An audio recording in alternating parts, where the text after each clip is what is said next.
Hello students, आज हम chapter second को कंटिन्यू कर रहे हैं। और लास्ट क्लास में जैसे कि हमने टेस्ट देखे थे अलग अलग न्यूट्रिएंट्स के लिए, कार्बोहाइड्रेट के लिए, प्रोटीन के लिए और फैट के लिए हमने टेस्ट पढ़ा था कि कौन कौन से टेस्ट किए जाते हैं। आज हम ये देखेंगे कि इन न्यूट्रिएंट्स से हमारी बॉडी को क्या हेल्पफुल है, ये क्यों हमें हमारी बॉडी को इनकी रिक्वायरमेंट है। ओके, तो कार्बोहाइड्रेट, जैसा कि मैंने आप लोगों को पहले भी बताया था कि कार्बोहाइड्रेट्स हमको एनर्जी प्रोवाइड करते हैं। जितने भी एनर्जेटिक वर्क हैं वो हमारी जो शरीर को शक्ति देता है, हमारे शरीर को काम करने की हिम्मत देता है, वो हमें किससे मिलती है? हमें सीधे सीधे मिलती है कार्बोहाइड्रेट से। एनर्जी फूड बोलते हैं इसको।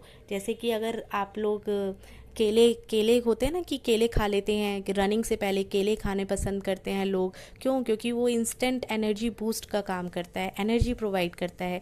अगर आप किसी दिन फास्ट रख लेते हैं, वैसे तो आप अभी बहुत छोटे हो, लेकिन अगर किसी ने फास्ट रखे हो तो एकदम से उनकी हालत ऐसी सी हो जाती है बिल्कुल कि उनसे कुछ काम नहीं किया जा रहा है। क्यों? क्योंकि हमने पूरे दिन कार्ब्स नहीं खाए होते हैं। तो कार्ब्स जो होते हैं वो सुपर फूड होते हैं, जो कि हमको क्या प्रोवाइड करते हैं? हमको एनर्जी प्रोवाइड करते हैं। और कार्ब्स हमने किस किस में पढ़े थे? आलू में हो गया, रोटी में हो गया, चावल में हो गया, इन सारी चीज़ों में, फ्रूट्स में हो गए। तो इन सारी चीज़ों में हमको क्या मिलते हैं? Basically carbohydrates. और हमने ये भी देखा था कि कार्बोहाइड्रेट्स दो मेजर फॉर्म में प्रेजेंट होता है। पहला स्टार्च और दूसरा, गेस करो, दूसरा था हमारा शुगर। ठीक है, तो इसीलिए मैंने आपको ये भी बताया था कि कुछ जो मीठी मीठी चीज़ें होती हैं, जो खाने में मीठे लगते हैं, तो उसको हम कह सकते हैं कि उसके अंदर क्या प्रेजेंट है?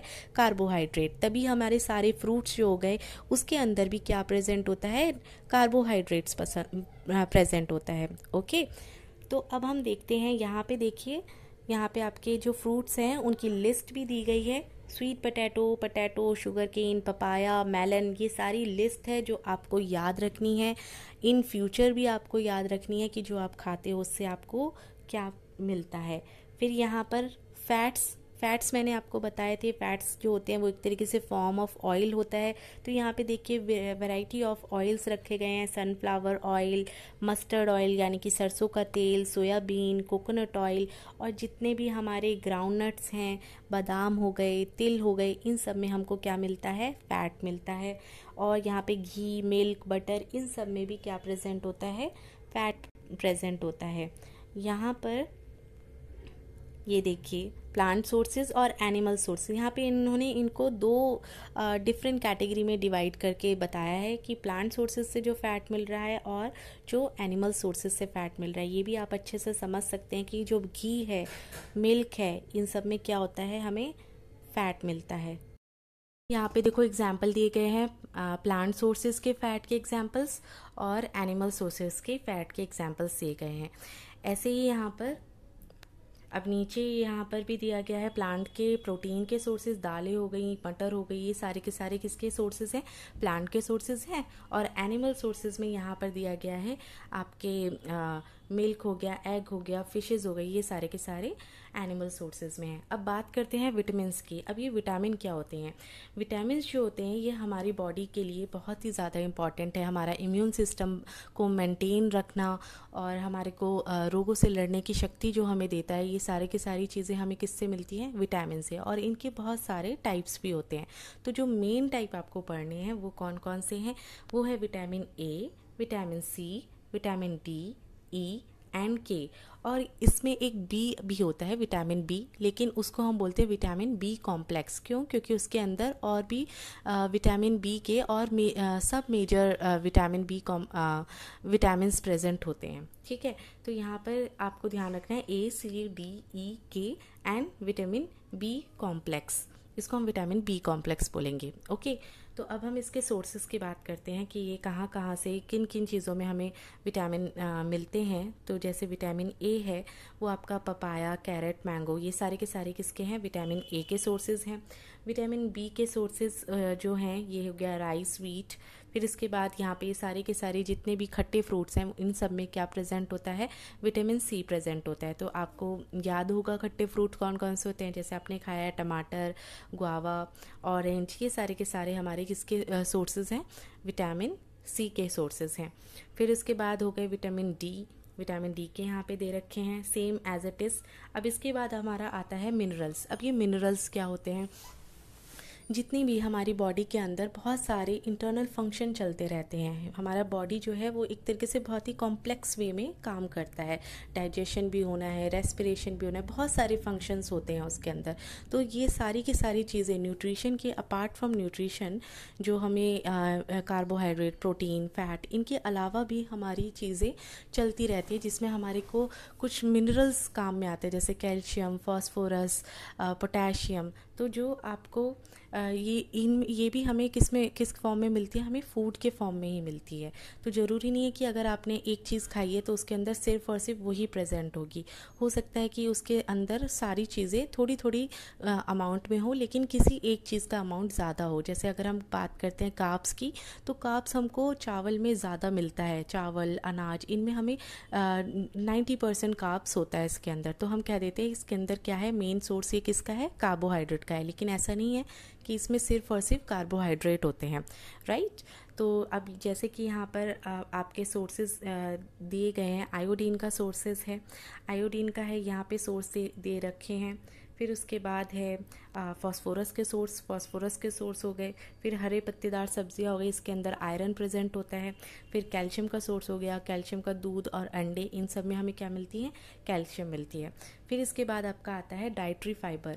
ये जो डाइटरी फाइबर्स होते हैं, इसके अंदर कोई न्यूट्रिशन नहीं होता, लेकिन फिर भी ये हमारे लिए बहुत ज़्यादा इंपॉर्टेंट है। क्यों? क्योंकि ये हमको क्या प्रोवाइड करता है, रफेज प्रोवाइड करता है। ये एक सेंस देता है कि आपका जो पेट है वो एक तरीके से क्या हो चुका है, भर गया है। अगर आप लिक्विड डाइट लेते हैं तो आपको लगता है ना कि हमने कुछ खाया ही नहीं है। तो जितने भी हमारे फ्रूट्स हो गए, वेजिटेबल्स हो गए, इन सब के अंदर क्या प्रेजेंट होता है, रफेज प्रेजेंट होता है। और ये हमारी गट हेल्थ को, हमारे डाइजेस्टिव सिस्टम को, जो हमारी पाचन शक्ति है, इसको क्या करता है, बहुत ही अच्छे से मेंटेन करके रखता है। तो ये किसका काम हो गया हमारा, ये हमारा हो गया डाइटरी फाइबर का काम। और ये क्या प्रोवाइड कर रहा है, ये रफेज प्रोवाइड कर रहा है, ठीक है। और इसके एग्जाम्पल हो गए pulses, potato, fresh fruits, vegetables. ये सारे के सारे इसके सोर्सेज हैं जो आपको अच्छे से याद रखने हैं। फिर इसके बाद आता है यहाँ पर वाटर तो बहुत ही ज़्यादा इम्पॉर्टेंट है। आपने वाटर के बारे में इतनी बार सुना भी है कि पानी के बिना तो हम रह ही नहीं सकते। तो ये पानी लेकिन हमारी बॉडी के लिए क्यों ज़रूरी है, जितने भी न्यूट्रिशन हमको मिला है, जो भी हमें न्यूट्रिएंट मिले, हमने खाना खाया, खाना खा के वो डाइजेस्ट हुआ, लेकिन वो सारे के सारे एब्जॉर्ब हो जाते हैं। तो वो किसकी हेल्प से एब्जॉर्ब होते हैं, वाटर की हेल्प से। और वाटर में बहुत सारे आयंस जो होते हैं, ये आप हायर क्लासेस में इसके बारे में डिटेल में पढ़ेंगे।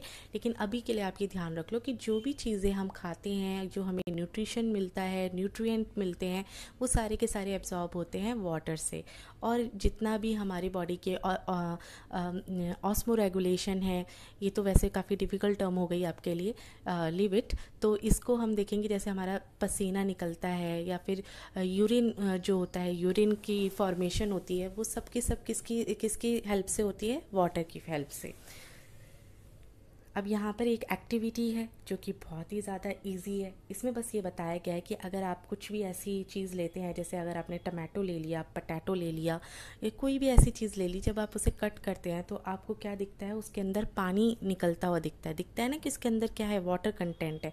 तो इसमें ये बताया गया है कि जो फ्रूट हैं या फिर जो भी ऐसी चीज़ें हैं, इनके अंदर क्या प्रेजेंट होता है, इनके अंदर भी पानी प्रेजेंट होता है।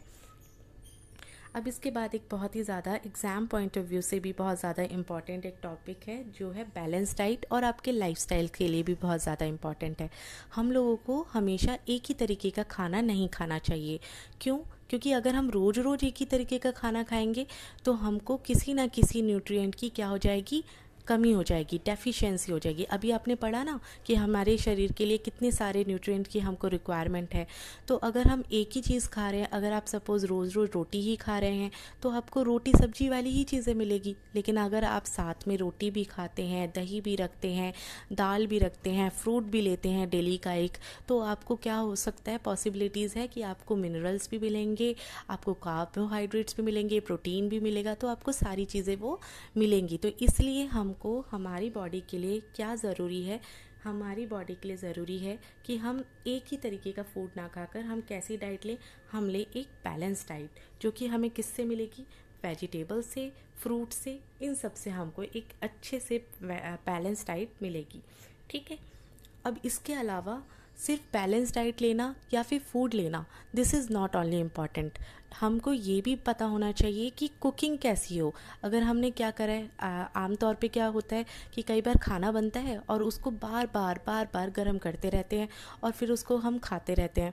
तो अगर हमने उस खाने को 2 या 3 बार गर्म कर लिया तो उसके अंदर के जो न्यूट्रिशन है वो सारे के सारे क्या हो जाएंगे, डिस्ट्रॉय हो जाएंगे, क्योंकि बहुत सारी चीज़ें ऐसी हैं जो हीट पे क्या हो जाती हैं, डिस्ट्रॉय हो जाती है। जैसे कि आपका एक है विटामिन सी। देखिए विटामिन सी जो होता है वो बहुत ही जल्दी डिस्ट्रॉय हो जाता है, बहुत ही जल्दी हीट हल्का सा गर्म हुआ और वो डिस्ट्रॉय हो गया। तो इसलिए विटामिन सी की चीज़ें हमें कैसी लेनी चाहिए, रॉ लेनी चाहिए। टमाटर कोशिश करो कि कच्चे ही टमाटर खा लो, बेशक उसके सीड निकाल लो, लेकिन उसको टमाटर को आप कच्चा खा लो, फ्रूट्स खा लें, तो इससे हमें क्या मिलेगी, हमें विटामिन सी बिल्कुल एक्चुअल फॉर्म में मिलेगा। ठीक है। फिर इसके बाद आता है आपका डेफिशिएंसी डिजीज़। अब ये डेफिशिएंसी डिजीज़ क्या होती हैं, ये अभी मैंने आपको बताया कि अगर हमने एक ही खाना बार बार हम एक ही तरीके का खाना खाते रहेंगे तो हमको क्या हो जाएगी, हमारे शरीर को किसी न किसी न्यूट्रिशन की कमी हो जाएगी, उसी को हम क्या बोलते हैं, डेफिशिएंसी। ठीक है। तो यहाँ पे इसके बारे में लिखा गया है डेफिशिएंसी के बारे में कि अगर कार्बोहाइड्रेट कम हो जाएगी या प्रोटीन कम हो जाएंगे तो हमारे शरीर को कार्बोहाइड्रेट से रिलेटेड या फिर प्रोटीन से रिलेटेड क्या हो जाएगी, हमारे शरीर में डेफिशिएंसी हो जाएगी। राइट। अब इसके बाद ये जो टेबल है लास्ट, ये बहुत ज़्यादा इम्पॉर्टेंट है, जिसके अंदर आपको देखना है vitamin A, vitamin B1, vitamin C, vitamin D, calcium, iodine, iron. ये कैल्शियम, आयोडीन, आयरन जो है ये आपके हो गए मिनरल्स के एग्जाम्पल। फिर उसके बाद ये आपके पांचों हो गए विटामिन के एग्जाम्पल। ये आपके एग्ज़ाम पॉइंट ऑफ व्यू से भी और वैसे भी ये आपको याद ही होने चाहिए कि विटामिन ए की कमी से क्या होता है। अगर हम विटामिन ए वाली चीज़ें जैसे गाजर और फ्रूट्स हो गए, ये सारी चीज़ें अगर हम नहीं लेते हैं तो हमारी आंखें क्या हो जाती हैं, कमज़ोर हो जाती हैं, लॉस ऑफ विजन हो जाता है। आप देखते हैं ना कि आजकल छोटे छोटे बच्चे भी चश्मा लगा के रखते हैं अपनी आंखों पे, क्यों, क्योंकि उनके अंदर उनकी जो डाइट है वो बहुत ख़राब है, जिसकी वजह से उनको क्या कमी हो जाती है, विटामिन ए की कमी हो जाती है। फिर उसके बाद विटामिन B1 की कमी से क्या होता है, विटामिन B1 की कमी से जो डिज़ीज़ होती है उसको बोलते हैं बेरी डिज़ीज़। इसमें क्या हो जाता है, जो हमारे मसल्स हैं और जो हमारे काम करने की जो शक्ति है वो कम हो जाती है, मतलब हम बहुत ही लेथार्जिक, बहुत ही थका हुआ फील करते हैं। तो ये वाली कमी किससे होती है, विटामिन B1 की कमी से। फिर इसके बाद विटामिन सी जो है इसकी कमी से होने वाले डिजीज़ को हम बोलते हैं स्कर्वी। क्या बोलते हैं हम इसे, स्कर्वी। स्कर्वी जो डिज़ीज़ है इसमें क्या होता है, इसके अंदर जो हमारे गम्स हैं, मसूड़े हैं, ये कैसे होने लग जाएंगे, ये ब्लीड करने लग जाएंगे, दांत कमज़ोर हो जाएंगे और जो हमारे कोई भी जख्म होता है वो क्या होगा, बहुत टाइम लेगा उसको हील होने में। फिर इसके बाद है विटामिन डी। विटामिन डी की कमी से होने वाला जो रोग होता है उसको हम बोलते हैं रिकेट्स। अब रिकेट्स में क्या होता है कि जो बोन्स होती हैं वो इतनी ज़्यादा सॉफ्ट हो जाती हैं, फ्रेजाइल हो जाती हैं कि वो थोड़ी सी बेंट हो जाती है।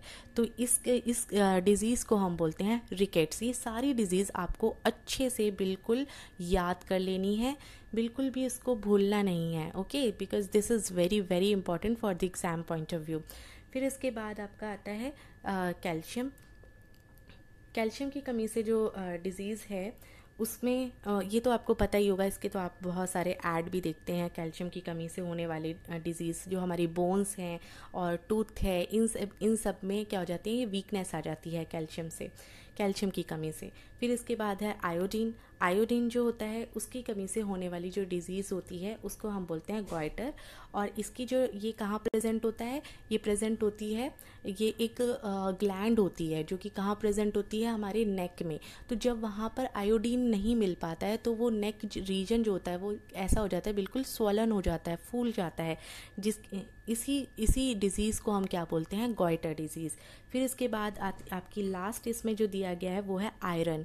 आयरन बहुत ज़्यादा इंपॉर्टेंट है, मैंने पहले भी बताया था, और वो किस में प्रेजेंट होता है, हरी पत्तेदार लीफी वेजिटेबल सब्जियों में, जो कि आप बिल्कुल खाना पसंद नहीं करते हैं, जैसे कि हो गए साग हो गया, पालक हो गया, ये सारी की सारी मेथी, ये सारी की सारी चीज़ों में क्या प्रेजेंट होता है, आयरन। लेकिन ये बहुत ज़्यादा इंपॉर्टेंट है हमारे ब्लड के लिए, क्यों, अगर वो आयरन हमें नहीं मिलेगा तो हमको क्या हो जाएगी, जाएगी, ब्लड की कमी हो जाएगी, जिसको हम क्या बोलते हैं, एनीमिया।